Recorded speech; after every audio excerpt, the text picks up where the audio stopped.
Fakultas Ekonomi Universitas Hindu Indonesia melaksanakan yudisium terhadap 196 orang mahasiswanya. Para lulusan telah dibekali berbagai keterampilan lewat program unggulan untuk menghadapi tantangan ke depannya.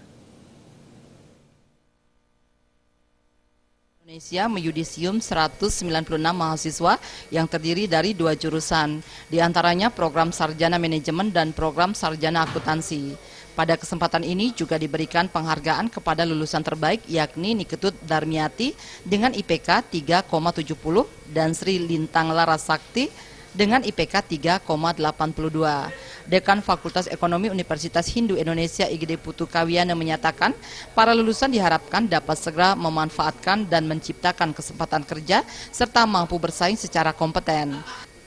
Karena para lulusan telah dibekali berbagai tambahan wawasan, salah satunya wawasan kewirausahaan. Gede Putu Kawiana berharap ketika memasuki dunia kerja, para lulusan diharapkan menjunjung tinggi kemandirian. Proses yudisium ini proses yudisium yang periode 1 tahun 2016 ini.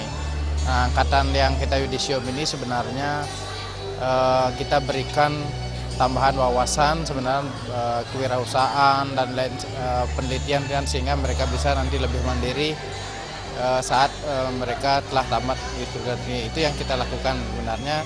Program-program yang sudah kita lakukan, inilah hasilnya yang seperti kita lihat bersama.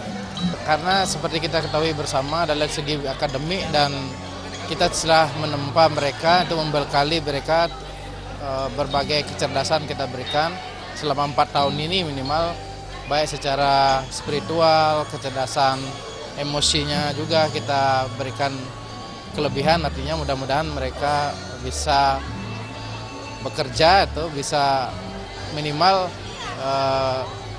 dalam kehidupan ini mereka bisa sukses. Tamatan-tamatan kita sekarang sebenarnya kita arahkan sehingga mereka bisa mandiri dengan dibantu oleh program-program pemerintah yang tadi. Sebenarnya ini sudah hampir 20 tahun Fakultas Ekonomi, 80 tahun lebih. Ini sudah terus terjadi peningkatan-peningkatan baik dari segi jumlah. Kita juga akan memberikan pelayanan yang lebih baik,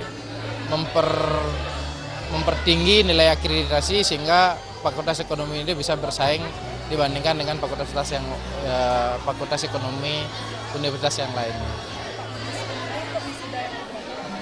Ini kalau dikaitkan dengan IAD itu kan IAD 53 tahun. Kegiatan kemudian dilanjutkan dengan orasi ilmiah oleh Profesor Ketut Rahyuda dengan tema mempertimbangkan keputusan berbasis pendekatan kualitatif. Desak Aryani dan Sufiatne, Bali TV.